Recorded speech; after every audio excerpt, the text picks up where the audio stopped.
전에 수선을 하시는 자매님과 이런저런 대화를 하다가 예전에 비해서 수선하는 일들이 좀 경기가 안 좋은 이야기들을 하셨습니다. 이유들을 제가 여쭤봤을 때 하나는 옷의 여러 가지 재질이나 모양들이 바뀌어가고 있기 때문에 옷을 굳이 수선 안 해도 되는 옷들을 사람들이 많이 입고 다니게 되어진다라는 이야기도 하셨고요. 또 값이 옷이 너무 싸지다 보니까 수선이 더 비싸니까 뭐 10불짜리 옷을 사고 30불짜리 수선을 하고 그럴 일들이 점점 없어지고, 그러다 보니까 또 옷을 꼭 맞는 걸 입지 않고 조금 사이즈가 변화가 많은 옷들을 입기 때문에 그런 이야기들을 하셨습니다. 그럼 어떡하냐고 제가 질문했더니 그래도 고치는 사람들이 있다라고 이야기하시는 거예요. 뭐 어떤 사람들이 고치나 보면 꼭 고쳐야 하는 옷들을 고친다는 거예요. 비싼 옷이라서가 아니라 어떤 분들은 되게 오래전의 옷들인데 자기에게 꼭 추억이 있어서, 그런데 자기의 몸의 사이즈가 바뀌거나 옷이 좀 낡아졌을 때 그 옷을 고쳐야 되는 경우들이 있다라는 것입니다. 요즘 많이 바꾸자, 없애자 이런 것들을 쉽게 생각하는 시대죠. 통요로워지고 모든 것들이 많아져서. 그럼에도 불구하고 여러분, 결코 버릴 수 없는 것들, 그리고 반드시 바꾸어서는 안 되고 회복하고 고쳐서 써야 되는 것들이 있습니다. 그죠? 예. 너무 쉽게 얻고 버리는 시대가 되니까 우리는 가정에서도 남편도 아내도 심지어 쉽게 버리고 교회도 쉽게 버릴 수 있고 바꿀 수 있다고 생각하는지도 몰라요. 그런데 여러분, 그런 것들은 결코 바꾸는 것이 아니라 고쳐가고 회복하면서 써가야 되는 것입니다. 여러분, 우리에게 결코 버려서는 안 되는 것들이 있듯이 예수님에게도 그런 것들이 있습니다. 그것이 바로 예수님 믿는 영혼들과 교회예요. 왜냐하면 그것이 귀하시기 때문입니다. 여러분, 예수님께서 예수 믿는 사람들을 자신의 피로 사셨다고 말씀하셔요. 또한 사도행전에 보면 에베소 교회 장로들을 향해 예수님께서 사도 바울이 뭐라고 이야기하냐면 예수님께서 피로 사신 교회를 너희에게 맡기셨다라고 해요. 교회와 영혼들이 예수님의 피값으로 사신 귀한 거예요. 그러니까 여러분, 우리가 조금 망가지고 고장났다고 예수님은 우리를 버리지 않으십니다. 여러분, 우리 교회가 조금 힘들어지고 어려워졌다고 우리는 교회를 버릴지 몰라도 주님은 교회를 버리시지 않습니다. 여러분, 주님은 우리를 포기하지 않으시고 바꾸시고 회복시켜서 변화시켜서 사용하셔요. 여러분, 예수님을 만난 사람들의 이야기들을 쭉 읽어보면 사실은 다 회복과 고쳐짐의 이야기들입니다. 예수님은 어떻게 보면 위대한 수리공과 같으세요. 죄악과 실수로 상처로 넘어지고 쓰러진 인생 가정들을 일으키시고 회복하시는 게 예수님의 역사입니다. 고장나서 못쓰게 되어지는 것 같은 인생을 수리하셔서 누구보다 멋진 인생으로 바꾸어 가시는 것이 예수님이십니다. 예수님은 마태복음 9장 12절에서 13절에 보면 스스로를 이렇게 말씀하셨어요. 건강한 사람에게는 의사가 쓸데없듯이 병든 사람에게 쓸데가 있는데 나는 의인을 부르러 온 것이 아니라 죄인을 부르러 왔다. 예수님은 죄인을 찾아오셔서 그들을 고치시고 회복하시기 위해 오셨다라고 말씀하시는 거예요. 여러분, 우리가 죄악 가운데 무너지고 쓰러져 있어도 주님은 우리를 포기하지 않으십니다. 오늘 베드로의 인생 가운데 베드로가 깨달은, 제자가 되기 위해 예수님이 거쳐갔던 예수님이 가르쳐 주셨던 베드로가 배운 중요한 깨달음이 바로 이것이었어요. 때로는 실패하고 무너지고 무뎌지지만 주님 앞에 나오면 예수님이 나를 회복시키신다. 그것을 오늘 배운 것입니다.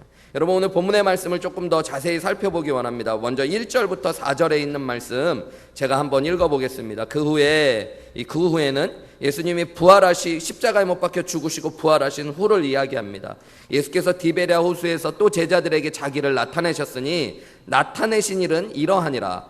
시몬 베드로와 디두모라 하는 도마와 갈릴리 가나 사람 나다나엘과 세베대의 아들들과 또 다른 제자들이 함께 있더니 시몬 베드로가 나는 물고기 잡으러 가노라 하니 그들이 우리도 함께 가겠다 하고 나가서 배에 올랐으나 그날 밤에 아무것도 잡지 못하였더니 날이 새어갈 때 예수께서 바닷가에 서셨으나 제자들이 예수이신 줄 알지 못하더라 그래요. 여러분, 오늘 본문의 말씀에 보면 이제 베드로와 예수님의 제자들이 예수님이 가라고 하셨던 갈릴리로 나와 있습니다. 예수님은 그곳에서 예수님을 기다리라고 말씀하셨는데 그곳을 기다리던 제자 중에 베드로가 뭐라고 이야기하냐면 나는 물고기 잡으러 갈랜다 이렇게. 여러분, 이 말이 그냥 단순한 말이 아닙니다. 우리 몇 주 동안 베드로가 예수님을 만나고 제자가 되어가는 이야기를 살펴보고 있었는데 여러분, 원래 베드로가 했던 일이 뭐예요? 물고기 잡던 사람이에요. 근데 예수님을 만나고 물고기 버려두는 일들을 버려두고 예수님을 쫓았습니다. 그런데 지금 그는 지금 뭐 하러 가겠다고 이야기하고 있어요?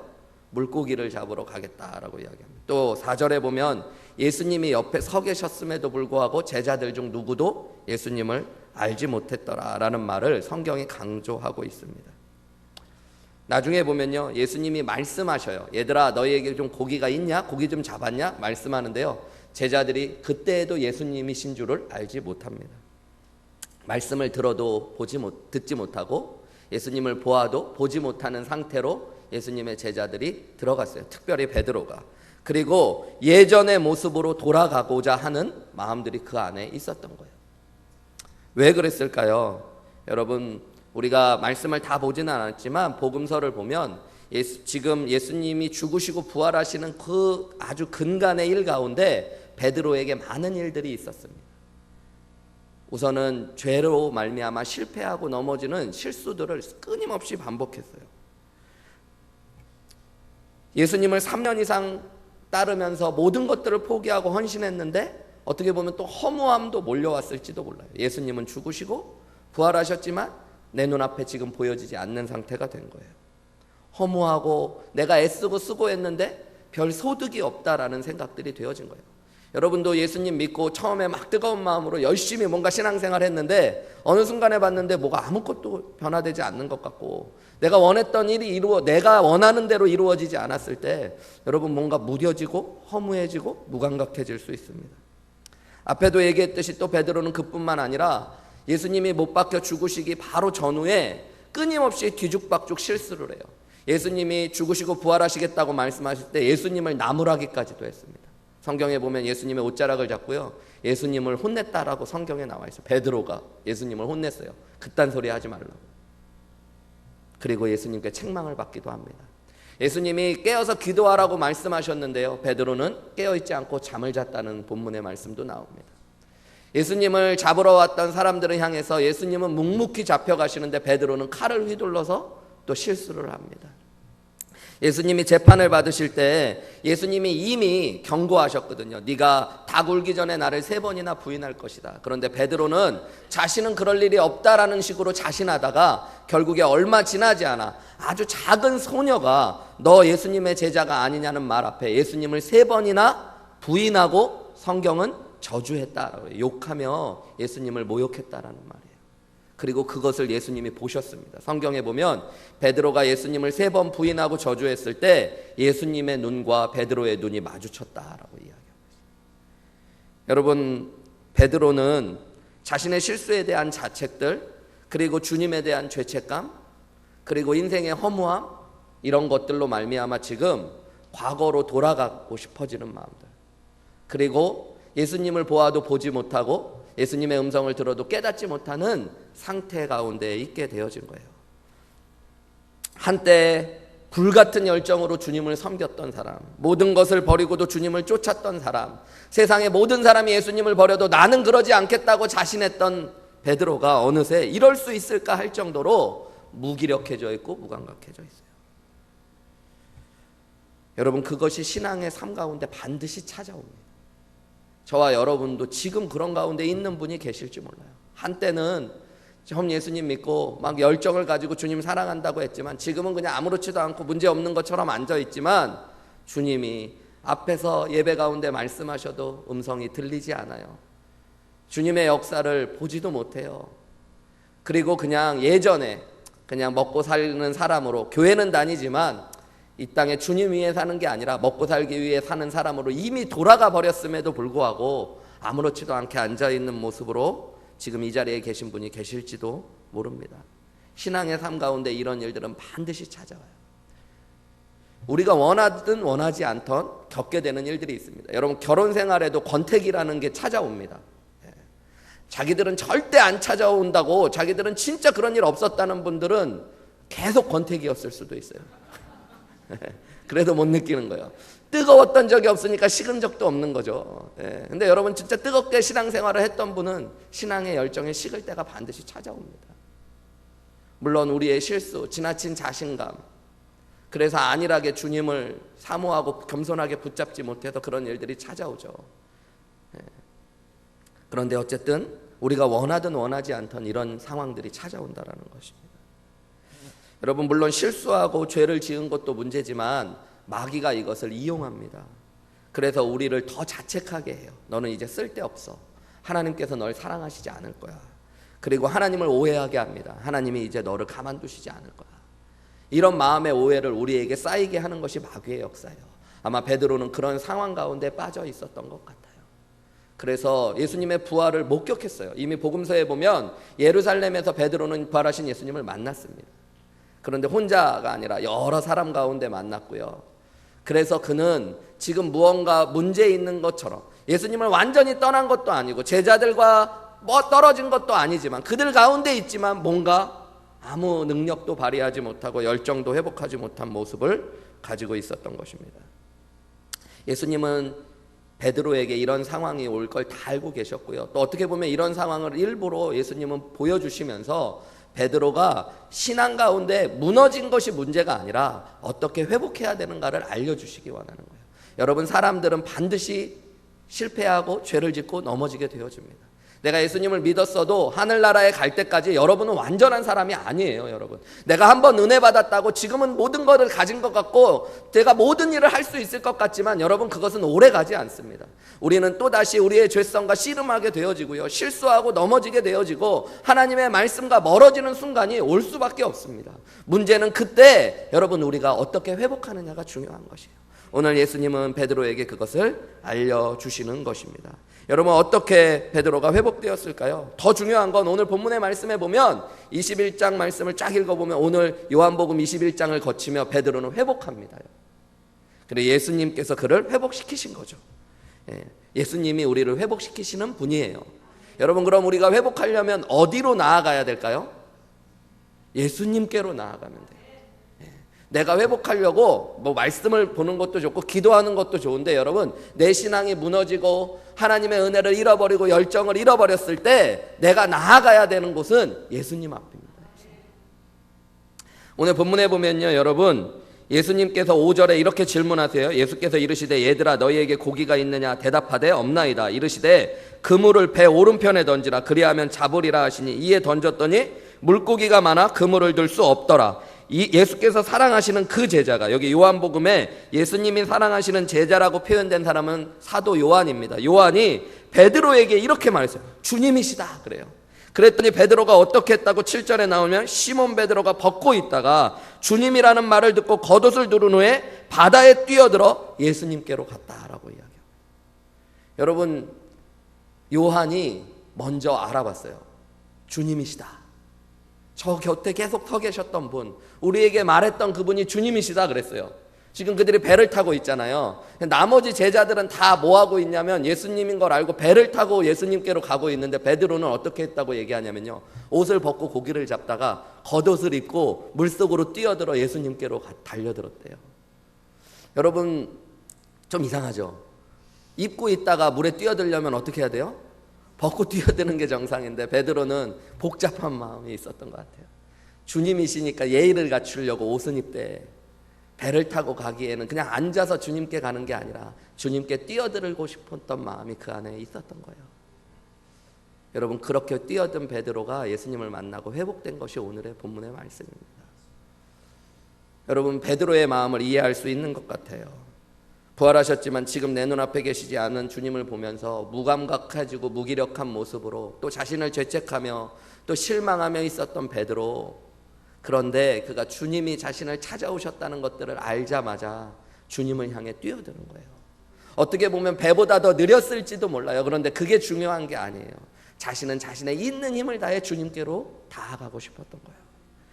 여러분, 어떻게 보면 좀 뻔뻔한 모습이죠. 예수님을 3번이나 부인하고 저주하고, 또 지금도 예수님을 기다리며 기도하면서 기다리는 것이 아니라 고기 잡으러 가겠다 그러고 예수님을 알아보지도 못하고 수없이 실수했던 베드로, 그런데 주님이라는 음성을 듣자마자 뛰어들어서 예수님께로 다가가는 그의 모습, 어떻게 보면 좀 뻔뻔해 보일지 모르지만 여러분, 이것이 회복을 위한 중요한 교훈입니다. 여러분, 신앙생활할 때 조금 뻔뻔하셔도 돼요. 좀 뻔뻔하다니까 그런데 여러분, 좀 더 다른 말로 하면 당당하실 필요가 있습니다. 여러분, 이 당당함은 예수님을 아버지로 알 때 시작되는 거예요. 여러분, 자녀는 아버지 앞에 조금 당당해도 됩니다.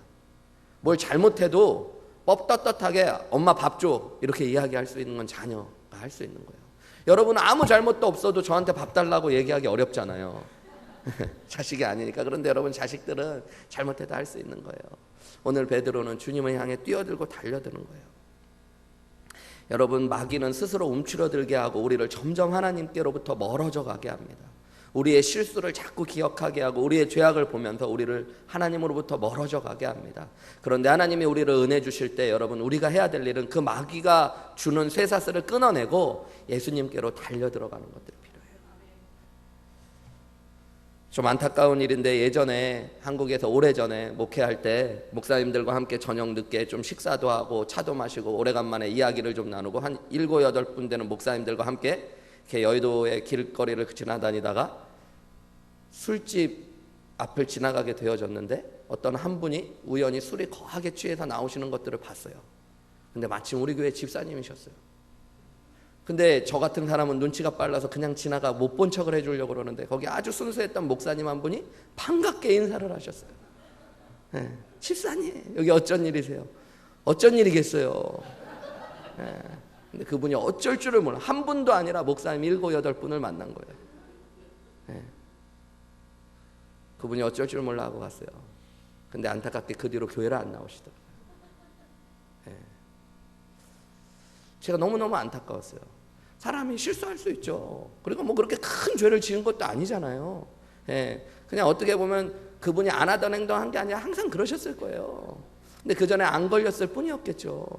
여러분처럼, 그죠? 근데 걸리셨을 뿐이죠. 그럼 뭐 그냥 예전에도 뻔뻔하셨는데 조금 걸렸으니까 이제는 아시죠 하고 다니면 되고, 예, 그러면서 이제 또 하나님이 만져주시면 될 텐데, 안타까운 건 목사님들이 아무렇게도 안 하거든요. 그리고 그분이 술을 안 마시는 줄도 몰랐지만 안 마시는 줄도 몰랐고 그냥 그렇게 생각했어요. 뭐 큰 믿음으로 생각도 안 했기 때문에. 저희는 아닌데 그런 일을 겪으신 분들 중에 어떤 분들은 괜히 그때부터 스스로 찔려하는 거예요. 그래서 목사님들이 자기를 그냥 쳐다만 봐도 무섭게 쳐다봤다 그러고, 인사를 했는데 안 받으시면 그래서 안 받는다고 생각하고, 인사를 너무 반갑게 받으시면 또 자기를 또 뭐라고 하는 것 같고, 그러면서 스스로 눌려가는 거예요, 여러분. 근데 목사님 앞에도 그런데 하나님 앞에 우리가 그럴 때가 있다는 거예요. 스스로 죄를 짓고 나면 자꾸 하나님에 대한 오해를 마귀가 쌓아져 가게 하면서 하나님으로부터 멀어져 가게 하는 거예요. 여러분, 예수님은 우리를 아십니다. 여러분이 대단하다고 예수님은 여러분을 여기지 않으세요. 여러분의 연약함을 아세요. 그래서 예수님은 인간의 몸을 입고 이 땅에 오신 것입니다. 히브리서에 보면 예수님은 우리와 한결같이 고난을 받으시고 연약해지셔서 우리의 연약함을 붙들어 주시는 분이시래요. 여러분, 우리가 얼마나 죄악된지, 우리가 얼마나 부족한지, 얼마나 변덕스러운지 예수님은 아신다는 거예요. 여러분, 그래서 주님 앞에 우리는 숨기고 멀어져 가고 떨어져 가실 필요가 없습니다. 주님이 나에게 실망하셨겠지? 여러분, 물론 실망하셨을 수도 있는데요, 여러분이 생각하는 것만큼 하나님은 여러분을 모르거나 잘못된 기대를 하지 않으세요. 여러분이 얼마나 유혹에 연약한 자들인지, 또 때로는 죄악 가운데 무너질 사람들인지 예수님은 아신다고요. 예수님이 베드로가 예수님을 3번 부인할 걸 아셨어요? 모르셨어요? 아셨어요. 베드로가 몰랐던 거죠. 그러니까 나는 모든 사람이 다 주님을 버릴지라도 나는 안 그런, 그 베드로 혼자 그런 거죠. 주님은 아셨대. 미리 말씀해 주셨다니까요. 주님은 그래서 그를 보면서 안타까워하시고 아파하셨을지는 몰라도 속상할까 봐, 그리고 그 무너진 가운데 다시 회복해야 되니까 예수님은 아파하실지 모르지만 그를 향해 실망하시고 분노하시지 않으셨다고요. 여러분, 우리의 인생도 마찬가지입니다. 여러분, 우리는 주님 앞에 자꾸 멀어져 가면서 주님이 나에게 실망하셨을 거예요. 스스로가 실망한 것뿐이죠. 주님은 여러분에게 실망하시지 않으셨어요. 주님은 여러분을 아십니다. 그래서 여러분, 회복을 하기 원한다면 내 무너진 신앙 가운데 있을 때 여러분, 주님을 향해 뛰어드실 수 있는 용기가 있으시기를 주님의 이름으로 축복합니다. 주님 아시죠? 하면 돼요. 여러분, 주님 나 또 그랬어요. 주님 나 또 실패했어요. 근데 주님 저 이런 거 아시고 사랑하셨죠. 그런 저까지도 사랑하신 거죠. 근데 주님밖에 답이 없습니다. 주님 앞에 나아가야 회복됨을 믿습니다. 그래서 나는 다시 한번 주님 앞에 뛰어듭니다. 그러는 주님의 모습으로 뛰어드시면 됩니다. 예배의 자리로 나아오시고 기도의 자리로 다시 나와 주님을 부르시며 기도하시고 찬송 가운데 두 손을 들고 높이실 때 주님을 만나는 귀한 역사가, 그래서 그 주님이 우리를 회복하시는 귀한 은혜가 저와 여러분 가운데 있으실 줄 믿습니다. 여러분, 주님 앞에 나아갔더니 주님이 그때부터요 뭘 하시냐면 사랑을 보여주셔요. 사랑한다고 말씀은 한마디도 안 하시는데요, 베드로에게 사랑을 보여주십니다. 여러분, 주님이 어떤 일들을 하시는지 한번 바라보세요. 먼저 나타나실 때의 배경이에요. 3절부터 우리가 읽었는데요, 그들이 밤에 고기를 잡는데 어떻게 됐대요? 한 마리도 잡지 못했대요. 그런데 예수님이 고기가 있냐고 물으시고 배 오른편에 그물을 던지라고 그랬더니 그물이 찢어지도록 잡혔대요. 여러분, 이 얘기 어디서 많이 본 것 같은 얘기 아닙니까? 언제 나왔던 얘기예요? 베드로가 예수님을 처음 반응해서 부르신 가운데 응답했을 때, 베드로가 그 전에 예수님을 몇 번 만났지만 자기가 인격적으로 예수님을 만나고 예수님 앞에 주님이라 고백하며 모든 것을 버리고 헌신하던 그날, 그도 밤새도록 아무것도 잡지 못했었어요. 그죠? 그런데 예수님이 그를 배를 타시고 깊은 곳에 가서 그물을 던지라고 얘기했을 때 베드로가 아무것도 내가 잡은 것이 없지만 말씀에 의지하여 그물을 내립니다 했을 때 그물이 찢어요. 예수님은 지금 일부러요, 베드로가 처음 주님 앞에 헌신하고 뜨겁게 주님을 사랑했던 그날을 재현시켜주고 계세요. 첫사랑의 회복을 예수님 보여주시면서 나는 변함없이 너를 사랑해, 이렇게 보여주고 계시는 거예요. 우리 얼마 전에 에스더 자매 결혼식이 있었잖아요.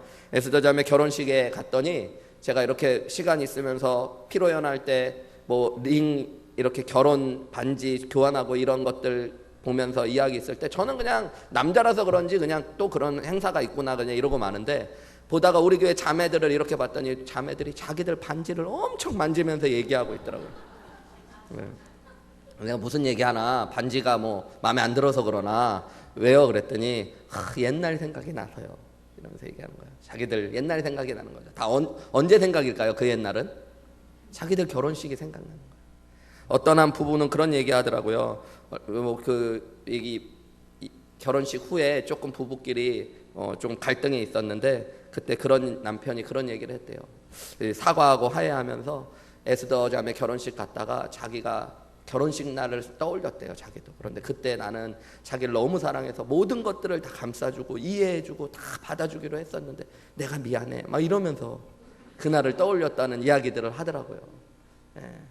여러분, 우리도 그렇죠. 주님 앞에 뜨거웠던 그 시절이 있었을 수 있어요. 주님은 그때로 베드로를 지금 돌이켜 주고 계세요. 왜요? 나는 변함없이 너를 사랑한다. 그리고 너도 그 자리에서 나를 사랑하면 돼. 이렇게 말씀하신 거예요. 슬램덩크라는 만화가 있습니다. 여러분이 하도 책을 안 읽으신 것 같아서 뭐 얘기하면 잘 모르시길래 만화라도 보시나 하고, 그런 만화가 있어요. 거기에 보면 유명한 대사들이 나옵니다. 거기에 슬램덩크라는 농구 만화인데요, 거기 주인공이 감독님에게 이렇게 질문해요. 이제 막 부상이 당해서 더 이상 뛰면 안 된다. 지금 이 경기는 포기해도 다음을 준비하기 위해 포기해야 된다라고 얘기할 때 되게 멋진 대사 하나를 남겨요. 그게 뭐냐면 이 좀 주인공이 버릇이 없거든요. 그래서 감독님을 영감님이라고 불러요. 영감님, 당신에게 영광의 때는 언제였습니까? 국가대표 때였나요? 저는 지금이 제 영광의 때입니다 라고 얘기해요. 제가 괜히 그때가 떠오르더라고요. 내 신앙의 영광의 때는 언제였을까? 저도 정말로 주님 사랑해서 순수하게 주님 위에 모든 것 다 바칠 수 있다고 사랑하면서 주님 만난 것만으로 은혜가 너무 좋아서 기도하는 게 너무너무 행복하고 찬송하는 것 자체가 너무너무 좋고 세상을 그러면 다 가진 것 같았던 그때가 있더라고요. 주님이 오늘 말씀을 준비하게 하시면서 저를 한 주간에 자꾸 그때의 모습으로 또 떠올리게 하시고 그때로 돌아가게 하시더라고요. 왜요? 그때의 사랑으로 나를 회복하시기 원하시는 주님의 마음이 있는 거예요. 에베소서 2장에 보면 에베소 교회를 향해 주님이 말씀하십니다. 너희가 수고도 하고 너희가 정말로 하나님의 말씀을 지키기 위해 애쓰는 것 아는데 너희에게 책망할 게 하나 있는데 첫사랑을 잃어버렸단다 라고 말씀하시면서 하나님이 주시는 해답이 뭐냐면 너희가 어디에서 떨어졌는가를 생각하래요. 그 말을 원어로 보면 너희가 떨어지기 전에 있었던 가장 높았었던 그때를 생각해 보라는 말씀입니다. 여러분, 하나님 앞에 회복의 은혜를 경험하기 위하여 예수님께서는 우리가 가장 은혜 받았을 때, 가장 하나님과 행복하게 신앙생활했던 때로 우리를 돌이키실 때가 있어요.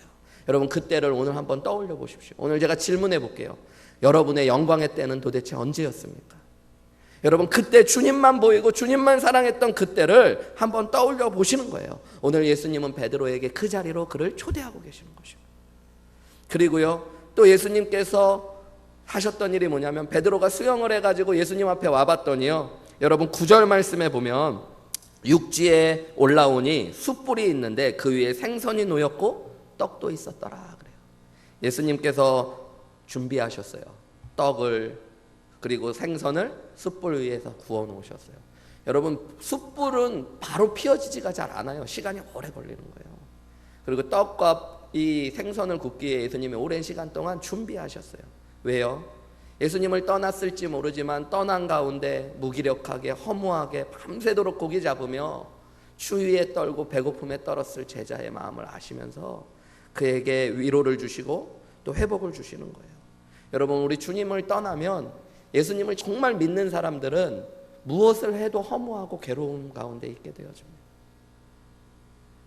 그런데 사실 우리가 주님을 떠난 건데, 주님께 돌아오면 주님이 너 왜 떠나갔니? 다시는 못 떠나가게 따끔하게 훈계하시는 게 아니라, 우리의 그 떠나가 있는 동안에 느꼈던 아픔과 외로움과 허무함까지도 채워주시고 만져주시는 분이 예수님이에요.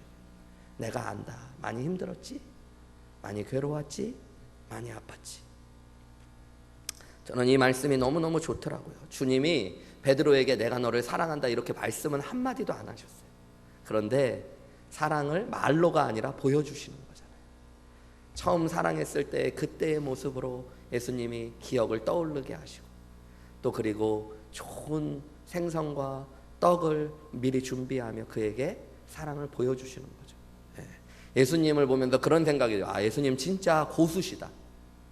하수들은 막 사랑한다라고 그러고 아무것도 없고 그런 거거든요. 근데 고수는 여러분 그런 거거든요. 나쁜 남자, 어떤 여자분들이 나쁜 남자 좋아하는데, 나쁜 남자가 뭔가 봤더니 사랑하지 않는 것 같고 관심도 없는 것 같은데 탁 뭔가 보여주는 거. 막 대화하고 있다가 내가 물을 살짝 흘린 거를 알고 보지도 않으면서 수건을 딱 전달해줘요. 사랑한다 말도 안 해. 눈빛도 쳐다보지 않아. 근데 몸으로 보여줘. 뭐 이런 게 고수거든요. 예수님께서 지금 그러시고 계세요.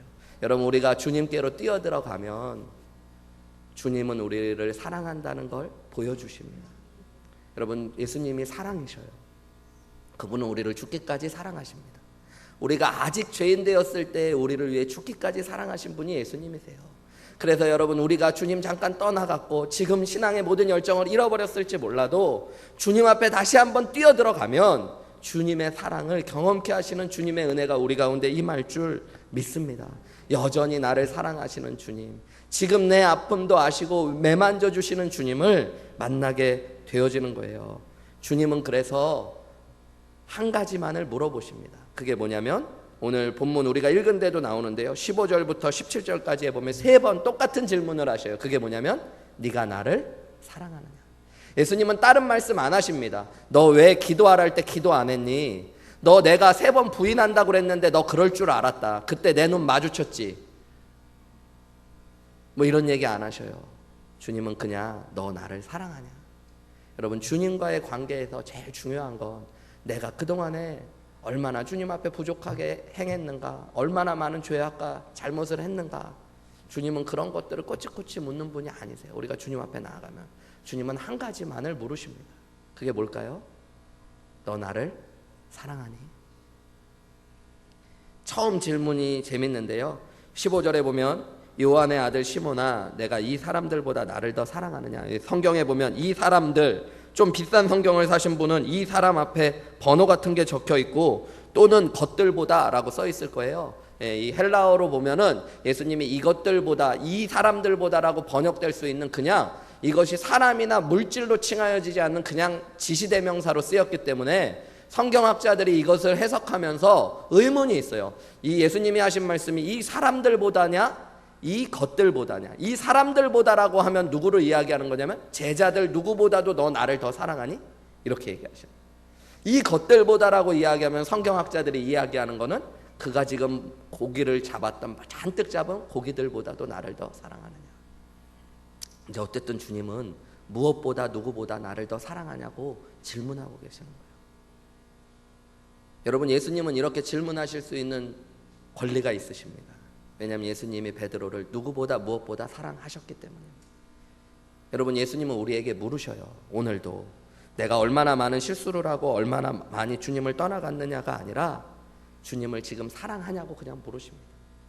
베드로가 대답해요. 네, 내가 주님을 사랑합니다.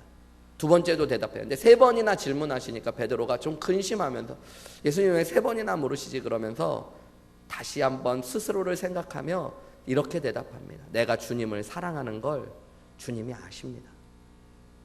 여러분, 참 진실된 고백이에요. 예전에 베드로는 저는 목숨 걸고 주님을 사랑합니다 막 이랬던 사람이에요. 그냥 그런 과장된 고백이 아니라 진실된 고백. 주님, 내가 주님을 사랑하는 걸 주님이 아십니다. 그거면 되는 겁니다. 그랬더니요, 주님이 베드로에게 말씀하십니다. 베드로를 믿어주시기 시작하세요. 그 증거가 뭐냐면 내 양을 다시 치라라고 말씀하셔요. 예수님의 양을 치라라고 말씀하십니다. 내 양을 치라, 내 양을 먹이라. 여러분, 이 양들은 예수님이 목숨 걸고 살리신 귀한 영혼들입니다. 그런데 그걸 누구에게 맡기시는 거예요? 예수님의 말씀을 듣지도 않고 기도하라 할 때 기도도 안 하고 예수님을 3번이나 부인하고 저주했던 베드로, 그 베드로에게 예수님은 다시 그 양떼들을 맡겨주시는 거예요. 여러분, 예수님이 베드로를 믿어주시는 거예요. 여전히 믿어주시는 거예요. 그게 예수님의 사랑입니다. 여러분, 또한 예수님이 베드로를 향한 소망과 꿈을 또 펼쳐 보여주십니다. 그게 뭐냐면 우리가 읽지는 않았지만요, 여러분 18절부터 19절에 보면 예수님께서 이렇게 말씀하십니다. 내가 진실로 진실로 내게 이르노니 내가 젊어서는 스스로 띠띠고 원하는 곳으로 다녔거니와 늙어서는 내 팔을 벌리리니 남이 내게 띠띠우고 원하지 아니한 곳으로 데려가리라. 이 말씀을 하시면 베드로가 어떠한 죽음으로 하나님께 영광을 돌릴 것을 가르치심이로라.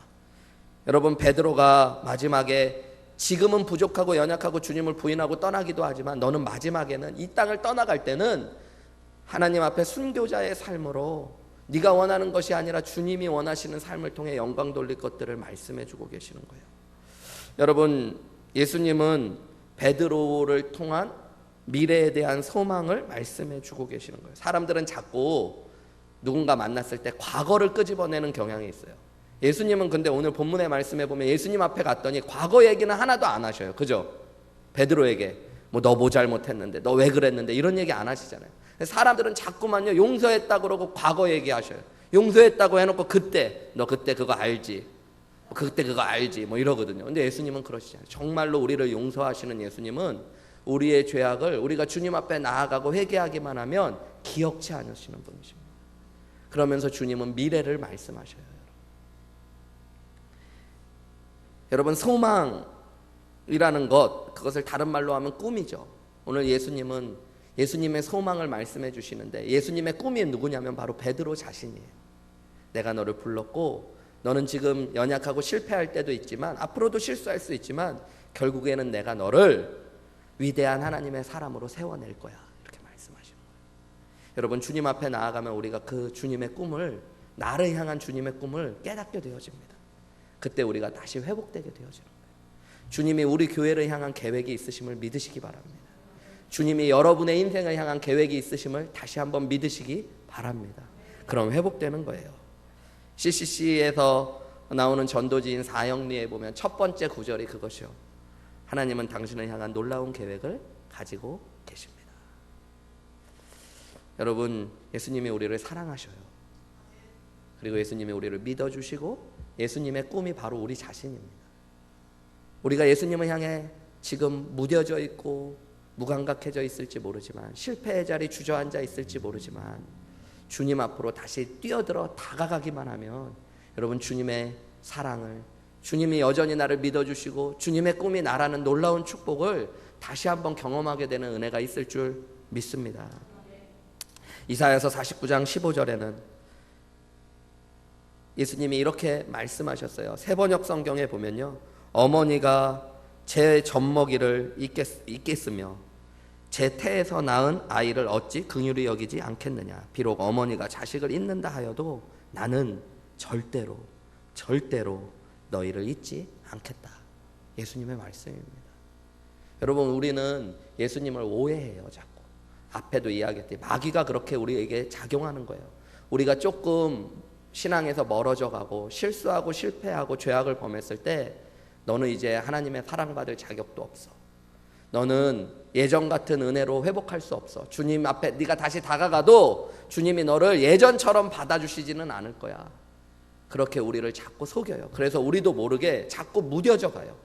그래서 그냥 신앙생활을 하기는 하는데 예전처럼 정말 아무것도 모르고 정말 주님 앞에 온전히 헌신했던 그때의 헌신으로 돌아갈 수 없다라고 생각하는 경향들이 있습니다.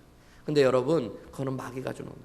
주님 앞에 나아가면 베드로가 여겼던 것처럼 예수님은 여전히, 아니 그보다 더, 처음보다 더 큰 사랑으로 베드로를 품어주시고 사랑하시고 믿어주시고 소망하시는 주님의 은혜를 경험하는 거예요. 우리가 주님을 오해하기 때문에 나아가지 못하는 주님의 마음이 어떨까요? 예전에 저희 딸이랑 같이 저희 가족들이 한 2년쯤 전에 스키장에 갔다가 우리 큰딸이 보드를 좀 배우다가 스키를 타고 싶다고 해서 스키를 타고 얼마 안 됐을 때 익숙하지 않게 스키장에서 길이 아닌 길로 들어가 가지고 이 나무가 이렇게 위에 삐져나와서 등성이만 자른 나무에 이렇게 미끄러져 넘어지면서 이 뒤에 날개뼈가 부러진 적이 있었습니다. 날개뼈가 부러지고 너무 다쳐가지고 제가 막 옷도 찢어지고 다쳐서 이제 아이를 그 위에서부터 저도 이제 보드를 풀르고 아이는 스키를 풀르고선 거의 이제 다 짊어지고 아이를 제가 이제 부축해가지고 데리고 나와서 병원에 데리고 갔어요. 그러면서 이제 같이 간 사람들은 이제 좀 있으시라고 그러고 제가 먼저 아이 병원에 데리고 가겠다고 그러고 가는데 제가 마음이 너무 안 좋은 거예요. 딸아이가 다쳤으니까 너무 안 좋잖아요. 그러니까 막 표정도 심각하고 어디로 가야 되나, 어느 병원으로 응급실로 가는 게 제일 좋을지, 뭐 어정케어로 가는 게 좋을지 막 알아보고 이 동네가 아니었으니까 오는 길 중에서 가장 집이랑도 가까우면서 또 돌아가지 않는 곳들도 막 알아보고 그러면서 막 생각이 복잡하고 표정이 안 좋았거든요. 그러면서 이제 병원에 들어가려고 그러고 이제 기다리고 있는데 아이가 이런 얘기를 하는 거예요. 우리 큰딸 아이가 아빠 미안해 그러는 거예요. 미안할 게 없잖아요 저한테. 근데 아빠 너무너무 미안해 그러는 거예요. 왜? 네가 왜 미안해? 그랬더니 아빠 얼굴이 너무 안 좋고 표정이 안 좋은데 스키장에서 끝까지 못 놀게 해서 미안해 그러는 거예요. 아이는 어떻게 생각했냐면 제가 아빠가 더 놀고 싶은데 자기 때문에 일찍 내려온 것 때문에 아빠가 표정이 안 좋았다라고 생각한 거예요. 제가 그게 너무 가슴이 아프더라고요. 제가 그런 것 때문에 여러분 표정이 안 좋았겠습니까? 제가 온통 표정이 안 좋았다면 그건 뭐 때문에겠어요? 내 아이가 아프기 때문에. 내 아이가 빨리 회복되고 나았으면 하는 마음이었던 거잖아요. 아이의 그 얘기를 들었는데 막 마음이 아프고 눈물이 나더라고요. 왜 아이가 나를 이렇게밖에 몰라줄까? 여러분, 근데 말씀을 준비하다 오늘 베드로의 이야기를 보면서 하나님의 마음이 그럴 거라는 생각들이 자꾸 들었어요. 우리 스스로 하나님을 너무 오해하는 거예요.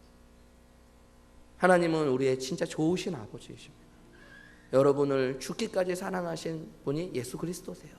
죄인된 여러분을 위해 생명을 주신 분이, 그 구원한 아들이, 구원한 딸이 잠시 또 죄악 가운데 뒹굴어 좀 더러워졌다고 그 아이를 버리시겠습니까?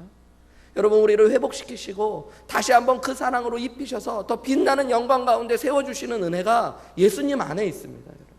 그래서 우리는 다시 예수님 앞으로 나아가셔야 돼요. 부족한 자녀를 사랑하는 아버지의 이야기를 그렇게 생각하다 보니까 내가 참 부족하구나, 나는 참 연약하구나, 여전히 나는 아무 힘으로도 하나님 앞에 할 수 없구나 라를 생각하면서 제가 예전에 되게 좋아했던 영상 하나가 떠오르더라고요. 아마 제가 한 7년쯤 전에 저희 교회에서 설교할 때 보여줬던 영상인데, 제가 한국에 있을 때 이 영상이 너무 좋아서 이거를 미국에 살 때도 아닌데 DVD로 사가지고 제가 소장하고 있는 영상이 있습니다. 1989년 하와이 철인 3종 경기, 트라이애슬론 경기에 사람들을 놀라게 한 일들이 있었어요. 팀 호이트라고 해서 출전한 사람들이 있었는데, 아버지는 딕 호이트고 아들은 릭 호이트라는 사람입니다. 이 철인 3종 경기 풀코스는요, 여러분 수영하고 사이클이랑 마라톤으로 226km를 달리는 경기, 17시간 안에 또 들어와야 돼요. 그런데 선천적으로 뇌성마비를 갖고 태어났던 아들 릭을 아버지가 데리고 와서 이 경기를 완주합니다. 이들의 이야기가 나중에 세상에 알려지는데요. 날 때부터 뇌성마비로 태어나서 자기의 힘으로 아무것도 할 수 없고 자기 스스로 어떤 의사도 표현할 수 없었던 아들을 위해서 아버지가 아들을 너무 사랑해서 아들이 의사 표현을 할 수 있도록 컴퓨터 공학자들과 상의해서 고갯짓만으로도 컴퓨터 자판을 칠 수 있는 기계를 개발합니다. 그래서 아들에게 그것을 넣어줘요. 아들이 12살 되던 해 컴퓨터 자판을 쳐가지고 처음으로 자기를 표현했던 글이 있어요. 그게 뭐냐면 I wanna learn이라는 거예요. 나는 뛰고 싶다. 아버지는 그걸 보자마자요, 그 다음날부터 매일같이 아들을 휠체어에 달고선 뛰기 시작합니다. 매일같이 아침 저녁 점심. 그리고요 1982년도에 처음으로 전 세계 3대 마라톤 중에 하나인 보스턴 마라톤 대회에 참여해서 전 구간을 완주하게 되어져요. 그리고 어느 날 아들이 TV를 보다가 철인 3종 경기를 뚫어져라 쳐다보며 웃음을 짓고 있는 걸 봅니다. 그리고 아버지는 그때부터 결심을 해요. 그래서 아들을 메고 수영을 연습하고요, 아들을 달고 사이클을 타기 시작합니다. 수영 3.9km, 사이클 180km, 마라톤 42.195km를 뛰기 시작해요. 그리고 그들이 앞에 제가 이야기한 대로 1989년 최초의 철인 3종 경기, 하와이 철인 3종 경기를 그들 부자가 최초로 완주하게 되어집니다. 나중에 20년이 넘는 세월 가운데 아버지는 점점 나이가 들어가고 중년의 나이에 그것을 시작했음에도 불구하고요, 아들을 사랑하는 마음으로 풀코스 철인 3종 경기 6번, 단축 철인 3종 경기 206회, 마라톤 64회를 풀코스로 완주하고요, 미국을 6,000km를 그 미국 대륙 횡단을 하면서 아들과 함께 달리고 아들을 기쁘게 해줍니다. 제가 잠깐 그 영상을 떠올리고요, 우리 함께 주신 말씀 가지고 좀 기도하기 원합니다. 저는 이 영상을 볼 때마다 아무것도 없고 또 죄악 가운데 뒹구는 저를 품어주시고 안아주시고 끌고 가시는 주님의 사랑을 보게 되어지거든요. 여러분도 함께 좀 잠시 그 영상 보시고 기도하기 원합니다. 않고 버리지도 않겠다고 약속하십니다. 여러분, 오늘 예수님 앞으로 다시 나아오십시오. 여전히 우리를 사랑하시고 품어주시고 안아주시고 처음 마음 그대로 우리를 사랑하시며 우리를 믿어주시고 우리를 예수님 스스로의 꿈이라 소망이라 말씀하시는 주님 앞으로 지금 다시 나아왔으면 좋겠어요. 그냥 말씀을 듣고 끝나는 것이 아니라 여러분, 오늘 다시 한번 고백했으면 좋겠습니다. 주님, 내가 돌아가기 원합니다. 나를 품어주시고 안아주시고 사랑하시는 그 주님의 사랑을 의심치 않고 다시 한번 주님께로, 그 주님을 향하여 물속으로 뛰어들듯이 내가 나아가기 원합니다. 다시 기도의 자리로, 예배의 자리로, 말씀의 자리로 나아가 주님 앞으로 나아가 주님을 만나는 귀한 은혜들 서기 원합니다. 주님, 저는 주님 사랑합니다. 주님, 제가 주님 사랑하는 거 주님이 아십니다. 이런 고백으로 우리 다시 한번 주님 앞에 섰으면 좋겠어요. 여러분, 신앙생활하다 보면 무뎌지고 때로는 실패하고 실수하는 일들이 끊임없이 다가오는 것입니다. 베드로에게도 그랬고 우리에게도 또 그럴 수 있어요. 여러분, 그 자리에 주저앉지 마시고 주님 앞으로 나아오는 법을 다시 배우십시오. 다시 나아왔을 때 주님이 회복시키시는 은혜를 또 경험하십시오. 여러분, 우리가 이렇게 일어서고 달려갈 수 있는 이유도 수없이 넘어졌지만 일어났기 때문입니다. 넘어지지 않아서가 아니라 일어났기 때문인 것입니다. 주님이 우리를 일으키실 겁니다. 우리의 무뎌진 신앙을 일으키시고 우리의 무뎌진 심령을 회복시키실 것입니다. 우리 다시 한번 주신 말씀 생각하면서 주님, 내 안에 무너진 것들, 무뎌진 것들이 있다면 회복시켜 달라고 주님 앞에 주님을 사랑을 고백하며 나를 사랑하시는 주님 앞에 다시 서기 원한다고 우리 다시 한번 기도하며 고백하며 나아가시겠습니다. 기도하시겠습니다.